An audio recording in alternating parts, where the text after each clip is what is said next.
Looking for your chance to drive off in a brand new electric vehicle and support a nonprofit? Well, one of the best nonprofits fighting for clean energy is running their 7th annual EV raffle for the planet, and it's their biggest yet. Here are 3 reasons why you should buy a ticket today to support our friends at the CCAN Action Fund.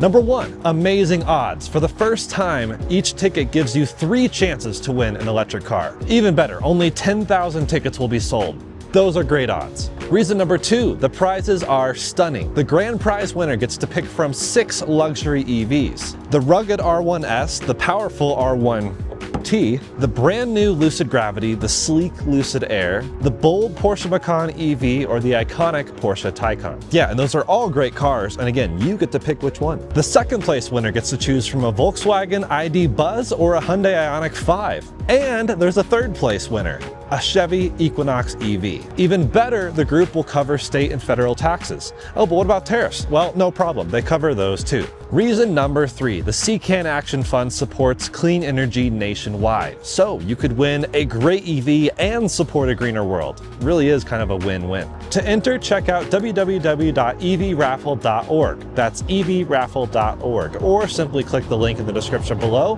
Tickets are only $200. Enter to win today.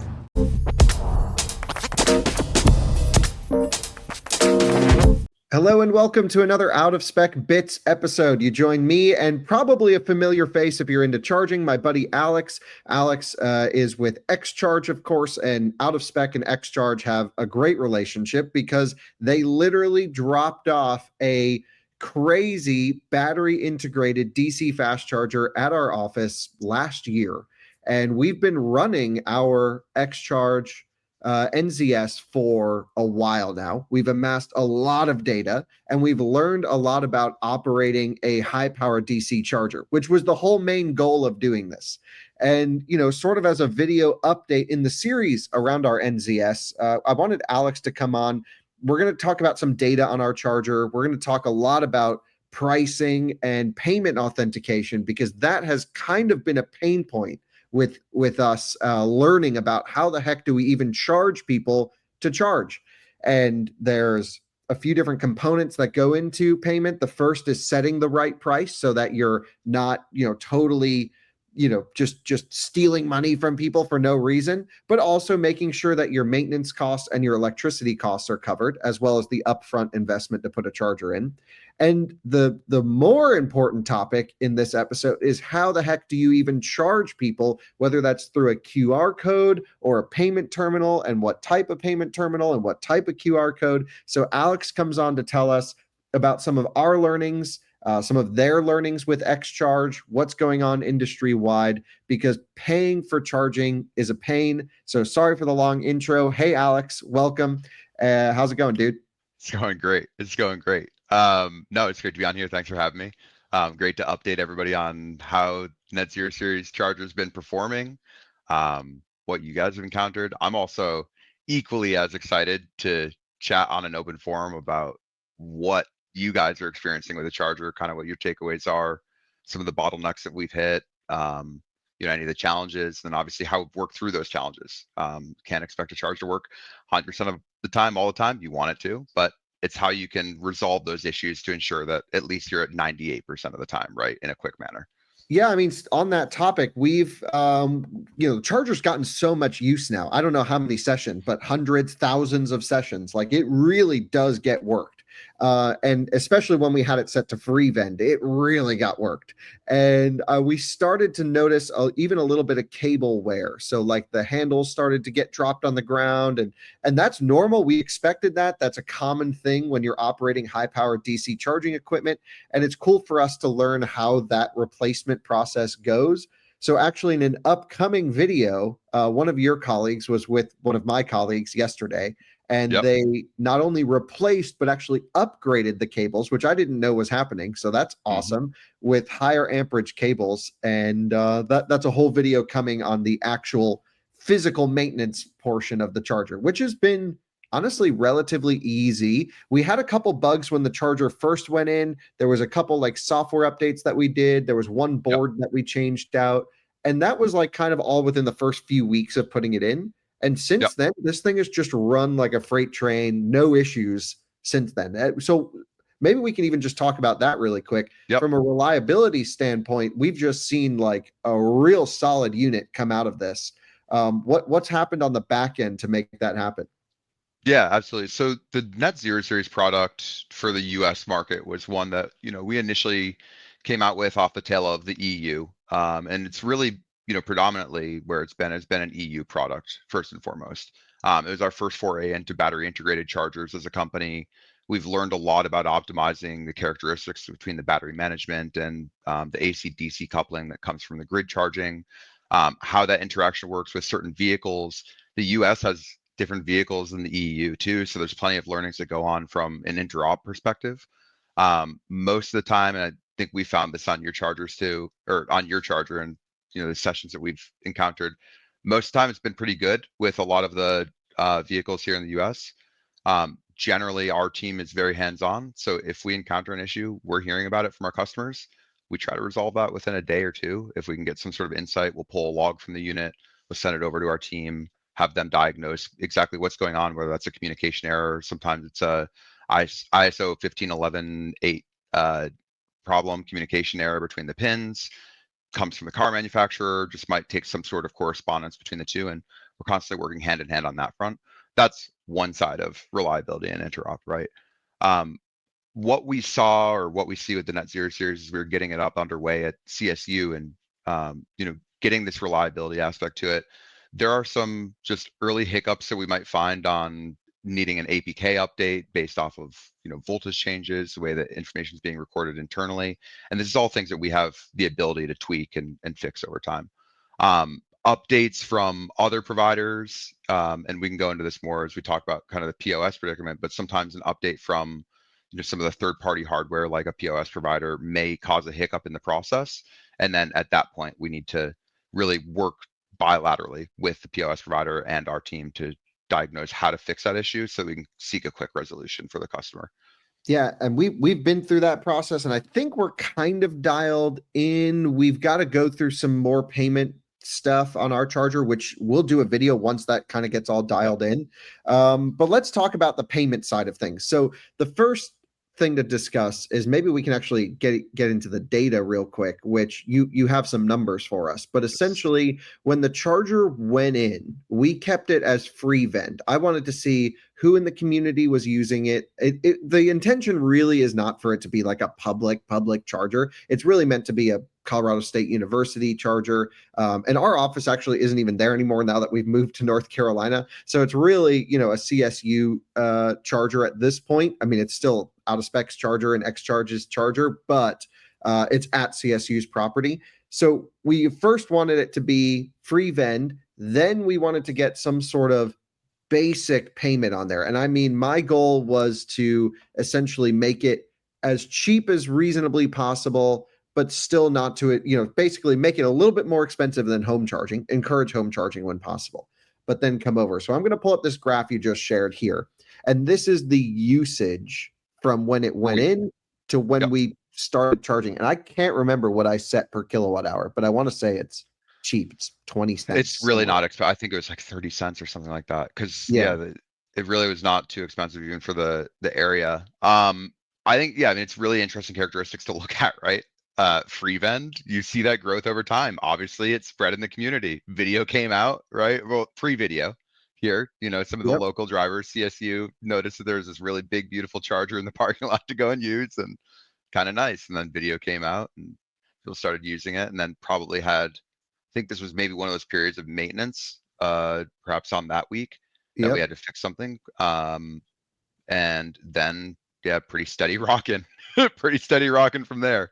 Looks like another hiccup. We can look into that at some point, like in the future, but just double check on that. But it looks like that might have been another set. And then again, back to normal. I think characteristically, you had a lot of Uber drivers that were taking up the parking spaces, getting some free juice, right? Dude, we had like BZ4Xs and Mach-E's charging to 100% at like 8 kilowatts. And I'm like, get the heck out of here. There's level twos in the back. Right, exactly. Like, what are you doing? And so that, they'd spend like hours just sitting in a, it's not even like, to be totally honest, this is kind of a crappy location for a public DC charger. There's no amenities. No There's no bathroom. There's restaurants. no There's no bathroom. bathroom. Like, there's nothing. It's just an empty parking lot. Like, what are you doing? Go charge somewhere else. The problem is our community in Fort Collins really has a lack of DC charging. Now that has Yep. changed. There's been a couple public DC chargers that have gone in on the other side of town, also with not great amenities. And yeah, I mean, it's not. Yeah, this is not like a great public charger, but that's where our office was. It was a great test charger. So you can clearly see that even with minimal payment, which is way less than the EVgo, Electrify America, other chargers you would find, way less than superchargers, the usage dropped significantly. So now you can figure out who was trying to get free juice versus who actually needs to charge. Yep. And I think, there's a compounding issue here, and I wouldn't necessarily call it an issue. It's still frictionless payment, but there is a lack of a POS reader currently functioning on the unit, and we can talk a little bit more about why that is the case currently. But we have the solution on our end is we've developed the QR based payment VPOS, which is on board with our software offering out of the box, which obviously you're using for this unit. In the event that somebody had other assets across other manufacturers and they're trying to unify that under one platform, they wouldn't be able to integrate the VPOS solution. So they would be caught in the fray of, well, can't accept public charging. Also, the compounding issue when the POS reader is not properly connected, you don't have RFID reading, which you guys have also noticed, right? So right now, the QR-based payment is a bridge gap solution for allowing that, what people want is the physical touch, right? The credit card swipe, the credit card tap, the RFID card tap, versus putting in a PIN code that's associated with Kyle's account on there for the staff members, and then having to remember that when they'd rather just use their faculty ID that they're scanning into the building with. Yeah, so let's quantify that for a second, because I think a lot of people don't even know what a POS is. But even backing up beyond that, essentially the way that we have our charger set up, like you mentioned, is an integrated QR code that XCharge supports. Now, it's important to note that like very few hardware manufacturers actually support QR-based payments. Like you're actually handling that payment. It goes through Stripe, I think, and then it pays out to an account. But that's really unusual. And honestly, it's been a lifesaver for us because we have been able to charge for charging. It's still clunky to get it to actually work, though, because what we run into sometimes is we will have, like really big sun glare on the screen, and then we can't actually scan the QR code, or the cell service is kind of crappy where the office is too. So that's been like a patch solution. Ideally, what we would have is a terminal, a payment terminal, POS in this case, a payment terminal that we can tap an RFID card to. So give it to everyone at CSU that can get free charging, and give it to a couple of my colleagues that need free charging. And then basically then support an Apple Pay, plug in Apple Pay or credit card tap and charge that way. So why is that a pain? Why haven't we been able to get that figured out? Because we've even swapped terminals. Some of our viewers have noticed. We went from a NIAX to a Pater. Now I heard we're going back to a NIAX. And I don't want to throw any particular company under the bus, but I just want to understand what's going on there. Yeah, and that's 100% not the intent here. I think really the importance is shedding light on the challenge that payment solutions create in the industry as a whole. And the gap or opportunity there is to fix that across the board, right? For us as a hardware manufacturer, we are reliant on third-party payment authentication devices and third-party hardware to put onto our hardware in order to facilitate that process. The big players, especially on the US side, Pater and NIAX, are really the two predominant players. There are other payment providers, and there are a lot. But we are integrated with others in Europe, including Verifone, Ingenico, which frankly, their entry as a device have not really come hard into the US side as much, even though they do have, they're a very common POS solution. You go into a corner store or bodega in New York, you're probably going to find an Ingenico machine. You go into a vending machine elsewhere, like in Europe, you're probably going to find a Verifone machine, right? And it's just, there are these different networks that they work in, and they're already established. The US has really found a big benefit towards Stripe transactions because we like API-based transactions, and there's a lot of flexibility that goes on in that. This is one of the reasons that we have been able to offer a QR-based solution, and that solution for our customers, right? We're able to do that through Stripe. We can code it all ourselves, and we can get that up and running. When we're beholden to a third-party provider to go through that activation process of the device, to go through the setup and account process, the payment process, setup with another, effectively another touch point with our customer outside of us being able to have that up and running for them out of the box. This is partly where that that hiccup or that confusion comes. And there are other things like SIM cards that start to come into that equation, but SIM cards are fairly reliable because telecoms are fairly reliable in that sense. But attendantless payment solutions are just this difficulty spot that has existed. I mean, I don't know if you remember do you remember the Electrify America Earth Day free charging event in like 2023? Yes. Do you know what that was caused by? Um, I would imagine some sort of payment issue. So many free vend events at Electrify America have been caused by them not being able to charge. Nice that they default to free vend though. That is kind of good. It's a great solution because it gets you your charge still, and like that's not the barrier, right? But often these hiccups come when there's some new update pushed and there wasn't communication, there wasn't a testing process in place with various large networks or large providers or people who are able to carry influence and perhaps write the framework for how it goes in effect across the board. And maybe that's one breakdown, right? At least from what we've observed across payment providers kind of universally. Yeah, I know when we put the current payment terminal on the X charge, it worked on some X charges in other environments. We couldn't get it to integrate on ours. And then we thought we got it integrated, but then we needed an update push to the payment terminal. And it was like pulling teeth trying to get our payment terminal updated. I'm like, guys, like this, we've put a man on the moon 50 years ago, 60 years ago. I just need to be able to tap an RFID card. And it's not your issue per se, it's the payment terminal issues. And there's a random dude in Colorado who needs help versus like our 9 million major accounts. And I just was like, we just got pushed under the rug with that one. And so what are the solutions? Like how can XCharge create their own payment terminal? Could another large CPO do their own payment terminal? Because even folks like Iona and Electrify America, I think Iona uses Payter, Electrify America uses Nayax. Like we're seeing them go with existing solutions. They might have more influence than obviously me trying to get an RFID thing to work. But is there a benefit to creating a new type of payment terminal to solve all this? I think there's not necessarily a new payment terminal. I think there's a world where you can re-optimize the payment terminals that are out there and they just work more correctly. It takes some more bilateral communication, right, from both payment terminals, how they interact on the CPO front and the software that the CPOs are using, right, and how they're developing that, what those call actions look like, and then from the hardware side, what those call actions look like. And it just takes frankly, a little bit more cross collaboration. I think everybody's super strapped from a bandwidth perspective across the industry, right? And the payment providers want to make sure that they're still getting people up and new payment systems authenticated so that they can continue to make new revenue coming in. They need to make sure that they're continuing on their business development front of getting their payment systems onto other chargers, influencing CPOs that they should use their payment system versus another one. But anytime there's a reliability issue that always calls into question whether it's the best solution, whether it's not, and kind of it's like flip-flopping. There is a world where Stripe integration makes a lot of sense for payment providers.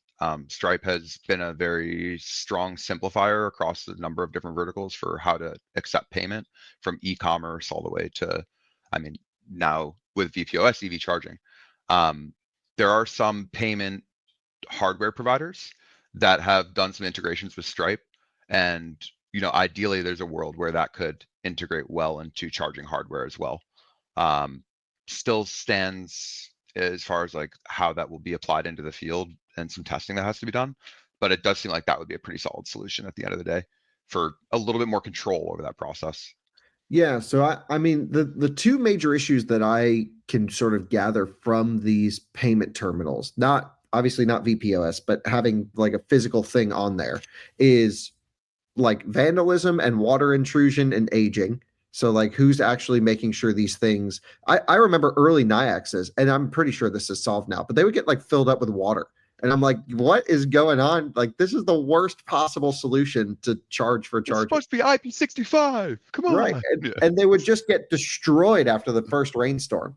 And then, we started seeing like, obviously, there was a lot of frustration around that. There was a lot of frustration about bugginess and response time. So we started to see other payment terminals come into effect. But then the integration across a million different hardware providers, a million different backend software with a bunch of CPOs that want their own workflow, and then making sure that you can get the actual authentication in enough time where you don't break the charging session. A real problem with ISO 15118 sort of workflow of actually charging a car is if any bit of the process fails, you need to physically unplug and Yep. replug in the vehicle in order to charge again. And like a new EV driver wouldn't know that.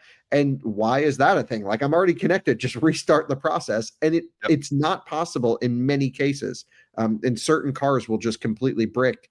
There's another topic, but Rivians right now literally will brick if you do a part of the process wrong on a certain charger, which I have an We were episode coming on we very were soon. hearing that yesterday, and that a certain charger did not brick.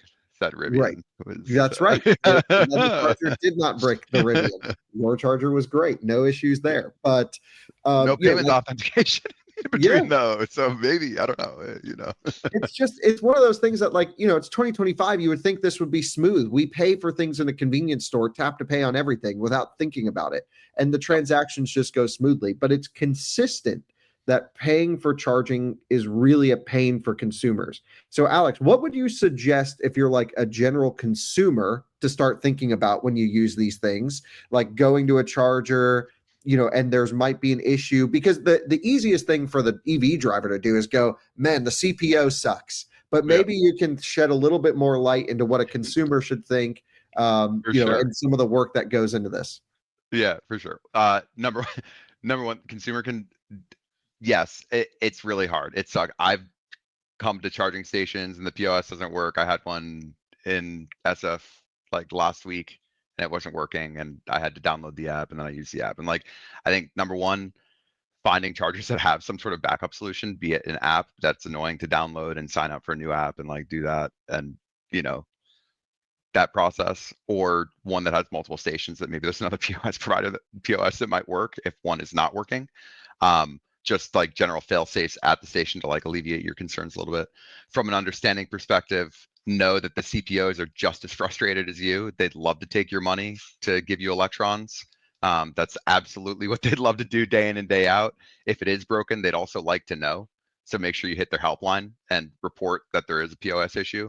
They're then going to be mad with the hardware manufacturer, say that it doesn't work. Hardware manufacturer is going to be mad with the POS provider. So it's just this hierarchy of, annoyance that it's going to fall down the waterfall, and we'll all work with it. We're all going to work, deal with it, and we're all going to solve the issue. Ideally, that gets cut down as far as the hierarchy of annoyance, but in due time. This is the things we must deal with. Yeah. So what are the remaining solutions, I guess, or the close term solutions? First on our charger, what are we going to do to get that one actually working and Yep. accepting RFID and also public? Yep. So that one, we're going to swap POS provider on that for the like near term. We have a sound relationship with the new POS provider that we're going to be putting in there. So that will help be a quick solution on that front. Ideally, they will help us solve the issues with, frankly, getting the device registered, and on the back end. And then everything from the RFID front, we'll be able to register on our back end. We can register the codes, make sure that they authenticate on the device, and that's no problem. From the payment authentication standpoint, you'll just need to register on their payment portal, and then you'll be able to take payments from their side. So it's all pretty straightforward. I mean, as far as how it should operate, it's just really the gap is in that communication breakdown, as you saw, right? You reach out, you try to get them to authenticate the device. It takes a little bit for them to get back to you about authenticating the device. They didn't authenticate the device. You follow up about it, right? And customer service, yes. And again, like, it's Kyle out one charger in Colorado. Like, yeah, the priority is probably a little lower on their court as far as trying to service CPOs, but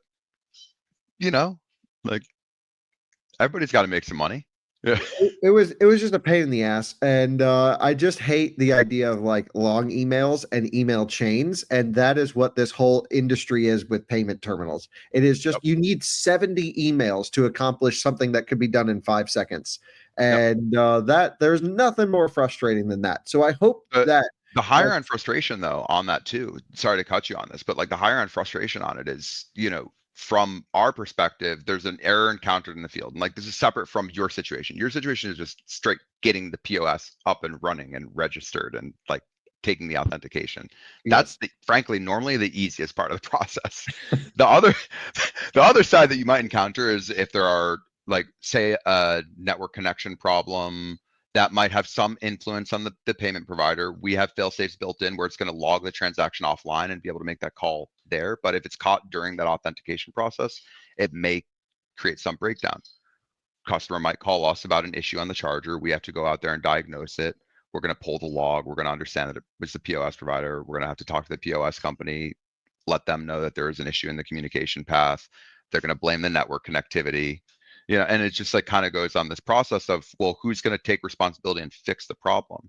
And often our after sales teams, the pledge that we take is we're working hand in hand with our customers to make sure that we get to that resolution one way or the other. Whether it's our problem or not our problem, we're still going to at least help guide our customer into that end solution. Because most of the time, our customers are not going to be software technically sound people. They're not going to be thinking about the, interconnection or the OCPP callback between the payment provider and their backend, right? So we need to help guide that process and ask the questions on both sides to make that happen. And you need the right partner. And sometimes it's your hardware partner, sometimes it's your software partner that will guide you through that process. Just really depends. But I think that brings up a great point and maybe something to even end the video with, which is when you buy a charger that you're going to operate, like you have to choose a company that is going to be involved. Because yeah, it would be so nice to just buy a charger from one of those, Alibaba.com or whatever it is and plop it in the ground and just expect it to work. That's not reality. That is Power not electronics. It's yep, power electronics. Like, stuff breaks yeah, and honestly, once you if you operate it in free vend, there's a lot less fault paths that can happen. But if you're going to operate, if you're a small business, if you're a restaurant, if you're a hotel that wants to offer charging to your clients, like you will be talking to the hardware provider and the back end service provider in terms of the app connectivity and stuff. If you can just make that one person, then life is so much easier. so much easier. It's exactly it. It's exactly it. And one person that will help guide through the right people, get you in touch, right? I think it just simplifies things so much. You got to like who you're working with too. And that's the other side of it. If you're just getting a one-word reply on email, it's probably not going to suffice in the long run. Totally. Well, I certainly have experienced it from our side working with you guys. It's been great. It's been really interesting. It's been eye-opening, and it's been frustrating, not with you, but with the other companies that have been involved. And we'll keep everyone updated as the charger, progresses. We've got the new cables on there. And thanks for bringing us some data. Do we have anything else you want to share, Alex, on some I'll data? just I can share just some of the charts that we pulled, and I'll give a brief explanation on kind of what we got going on. But Yeah. high level on this one is what we pulled on charge sessions per day. So high end on that logarithm, it looks like near 20 sessions per day, in like what is this, near December-ish area, kind of around that period of time. Again, still in free run mode. You have your drop off once you But that's started taking quite a payment. bit of sessions. Like that's It no is. joke. No, that's an insane amount of sessions when it comes out in one single charger on limited infrastructure. Like, it's crazy. Yeah, we didn't even It's talk about that. crazy. This charger is getting, at least back then, I had it set to like 19 kilowatt input, I think. Yeah. Now it's doing like 30 kilowatt input. We did our Yep. calculations too conservatively. So now we're actually juicing it up quicker. But dude, like I only charge this to 90% every day. I know you say you can full charge it every day, but I'm a battery nerd, so I don't like to leave it at 100%. So I charge it to 90 every day. We have, yes, run it all the way out, especially if I bring like a Silverado EV and an Escalade back to back. Usually I'll charge it up to 100 before I do those deep sessions. But dude, like it's insane that this replaced a level 2 charger and we're outputting megawatt hours every month. And the big concern for these types of units is always the battery consumption, right? It's the how much battery will I have if a big car pulls up? And I mean, your Silverado video shows it. you used the battery plus more for charging the Silverado, needed to put the Lucid in after. It shows, in 20 sessions per day on a battery integrated charger. That's insane, right? Like you'd never expect that. So it kind of proves the point that these are very useful, especially in limited infrastructure situations where you wouldn't get that power. And frankly, that revenue gap that you can make is pretty interesting. Yeah, I mean, I'm Just some all other. in on the Oh, battery integrated stuff because, yeah, I think you and I are both in agreement. You need dedicated high power interconnected for highway corridor charging. Like battery buffers can make sense, but in general, if you're putting in a bank of 40 400 kilowatt chargers, yep, just get a big boy yep. connection. But if you're putting one or two chargers in at, again, restaurant, hotel, office space, whatever's already existing built, and you're just trying to service a local community or a small business or a rental car fleet or whatever it might be, like having the battery integration it allows you to get so much more energy throughput through a single connection Yep. point than you would if you just had a level 2. It's honestly amazing how much energy we're throwing through this thing. Not even counting the reduction in demand charges possible as well, right? If you had a traditional 480 DC fast charger in there, you're going to go through peaks and valleys of energy usage. You're right sizing the infrastructure. It makes sense for those places that like you want to spend 30 to 45 minutes, right? It's just a general make sense spot to go and charge. A battery integrated charger will enable that to happen much further. On the 40 charging deployment, 100% need to get a large interconnection. You can supplement with some battery to help cut your demand charges as well, but you're going to need large battery. You're going to need big boy battery, not 233 or 215 kilowatt hour batteries like we have attached for GridLink. You're going to probably want megawatt hours. But in scale, in tandem, you can get there. We have some folks that are looking at battery projects of putting multiple grid links into a depot and being able to balance the power across all the grid links and Oh, damn, that'd be use kind of case. cool. Yep, there's really a lot of cool things you can do. Got some And fleet situations that are sharing. Yeah. GridLink's the next gen NZS, right? Yeah, correct. So GridLink is our in-house developed battery modules, in-house developed fire suppression, fire safety, fire prevention, 55-inch touchscreen. The liquid cooled version is going to feature newly developed liquid cooled modules that are capable of 60 kilowatts bidirectional. So AC DC 60 kilowatt modules, and then Nice. up to 300 kilowatt total output on a 480 input. Also So, flexible input for 208 and 480. So it's really kind of a beast in that way. all right, I know you've got one at your office in Texas. Yeah, I will publicly promise I'm gonna come and film that pretty soon because it seems pretty cool. we got a lot of fun stuff we can do in Kyle. We'll show you Yeah, some stuff. cool. Kyle and All right, Kyle. so Yeah. yep, Kyle comes to Kyle. So what do we have here? This shows like Yep. really we aren't doing long sessions. Correct. Yep. So this is what you're looking at charging duration. You guys are really concentrated around that like 30, 45 minute mark, right? Which is frankly kind of optimal session for the speed that you're delivering for the types of cars you have pulling in. I would bet this is offset by some of those TNC and Uber drivers that you mentioned earlier, Yeah. that are charging the Bolts and the Mach-E's up to 100. But Yeah, because we're in a community that also supported EVs pretty early on, we have a pretty high mix of early electric cars that mm, charge really slow. And so it's mhm, not very often we see the Taycans, the Lucids coming here. It is a lot of Leafs, Bolts, i3s, stuff like that. And because it is in an area that's close to a couple apartment complexes as well, at nighttime we get a lot of folks that do their like once a week charge at our unit and charge up yep, to 100%. And what I'm going to be interested in seeing is now that we've upgraded the amperage of the cables, we're now on the NAC side, 400 amps, which is a yep, pretty juicy upgrade.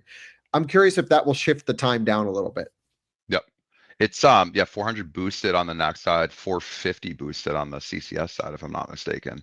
Oh, dang. Okay. I I haven't gave the seen it yet. details. Yeah, I gave the details to the team, and Eric should have the explanation in that upcoming video. Yeah, Okay, cool. Can't wait to see it. That'll yeah, be interesting. yeah. So you'll have a lot more speed. It's really awesome.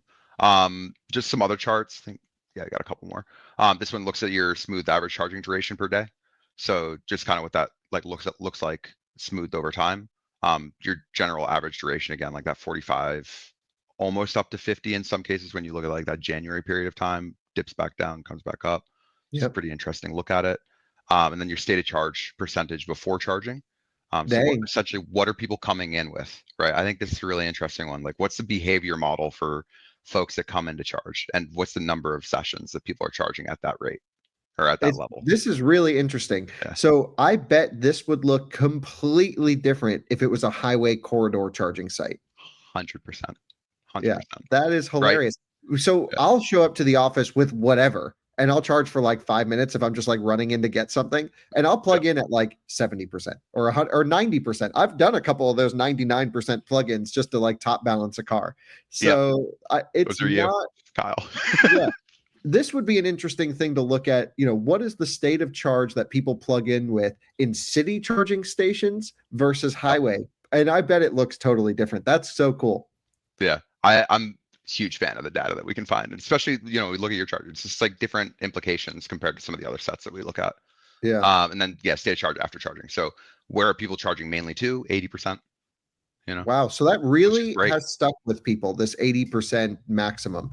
What Yeah, is hard for me to understand though is like most cars derate well before 80%. It's just like a general industry term to say yeah, charge to 80. But people really do follow it. And that data shows right there. So you can see the 80, 90, and 100 marks where like the yep, cars will auto stop charging. I'm guessing that 90% spike is we have an F-150 Lightning at the facility and they default 90% maximum. yeah. That's likely it. They've done Yeah. more than 100 sessions. Well, it pretty much gets thrown on like 3 times a week, so that would add Yeah, up. it makes complete sense. Yeah, it's super cool. Very interesting though. I mean, the stopping at 80, it makes. I mean, it's a good sticking point. I'd rather people follow stopping at 80 than stopping at 90 because Oh, that's at absolutely, least 10 to it 20 works. extra minutes. Yeah, Yeah, totally works. Makes sense. It's better for your batteries than to full charge them, but I just think it's cool to actually see the data of people genuinely doing the 80% max charge, so true. And and then then that's what we every got. Uber driver on the right charging to Yeah, 100. exactly. Yeah, I have nothing against Uber drivers other than them charging to 100% and blocking the damn charger. You know what I'll Yeah. do sometimes if I need to use the charger? Don't tell anyone this. I will We're on like a podcast, Kyle. yeah, whatever. I'll like log into the back end and take the charger offline if and I'm like I actually need to charge, and so that gets Do you, people out of there. you don't have idle fees, do you? You have no idle No, fees currently. Yeah, yeah, no, yeah. no. We are I going would to get do them to idle move. fees. We're going to Yeah. do $1,000 a minute. Damn. We'll donate it to the next person. It's like your idle fees, then go pay for the guy who was waiting their charging expenses. Exactly. Free charging ahead. The pay it forward method. Yeah. That's right. That's right. Cool. That's good data. Yeah. Love all that. Yeah. So yeah, that's what we got on the on the data front of what we pulled at least. And then I had I have like an interactive plot that we can share with you if you have R, but it's pretty cool. You can just look at all like effectively each single series and where it sits on all the different charts that we just pulled there. Sick. Well, I love all that. I'm sure the viewers are interested in all that data as well. That's pretty cool. And well, Alex, it's always good to see you. We've got more Always great. X-Charge content coming. Now that we've got the new cables on there, I kind of want to test like hottest day possible, ripping on the charger now that we can actually output even more and do a bunch more testing there. We've got I haven't seen the video. I know Scott filmed the cable upgrade video with Eric, and that'll be really interesting. And we really do need to get the payment terminal thing sorted, basically to accept, I think, tap to pay credit card fees. I'm assuming we're going to see an influx of customers because the QR code's easy. You literally just scan it and then you go. But I think a lot of people are still weary about codes. Yeah. I think so too. I get it. The benefit is it's an on-screen code. It's not a plaster code. It's it is dynamically changed, right? It's something that is flashed to change on the back end, so the which is great. Switch. Yeah, but I understand. And also the thing you mentioned on the sun glare as well, and that potentially causing issues. I mean, like how annoying is it on a hot sunny day to like have to on your phone, Yeah, and putting in a credit card info. It's just I get it. So. Yeah, but the charger's been wonderful. Like in terms of reliability, like all of this year, I don't think we've had a single issue really this year. It's just been chugging. It's been through the coldest of winter days, like well below zero and well over 110 Fahrenheit. Like it's now seen giant temperature swings. And I'm just so impressed that it just does the same thing every time. And I'm also really impressed with the battery management system because I do set it to 90% and it's LFP. So it's a little, you do need to like full charge it and full discharge it to calibrate once in a while. And I went like 4 months without calibrating it until recently, and it never swayed. Like I never saw any bit of movement. I was really impressed with the And BMS you looked system. at the nerd view, and you looked at that nerd view, and you got the the full details. Absolutely. Yeah, we've got all the stuff on there. So, again, the point of this charger was to educate us and our viewers. We're still learning from it. We're still doing stuff. And I mean, I think everyone should say a huge thank you to you and XCharge for letting us borrow it and learn about it. We've got more to do. It's been sick. The data was great. The payment terminal is a huge call to the industry to say, yo, get your what together, because this is a real problem, especially for the smaller players and the individual site hosts that want to do stuff. It's a real problem. And I hope we can cover some interesting solutions into the future. So thanks, Alex, for joining. Thanks, Kyle. And for the viewers, if there's any questions, hit them in the chat. Kyle, hit me up. Would love to answer any that maybe you have specifically, and particularly about his charger. We want to make sure that we help inform you guys going forward on what it's like to operate a charger. I think that was a big piece of this. So please ask any questions you have. Absolutely. Sounds good. And yeah, maybe we'll even do a Q&A between this and the cable upgrade video. We'll have you back and do a Q&A on what people are wondering. Yeah. Awesome. Okay. Thanks guys. So much, we'll Kyle. see you on another one. See you, Alex. Bye-bye. Bye.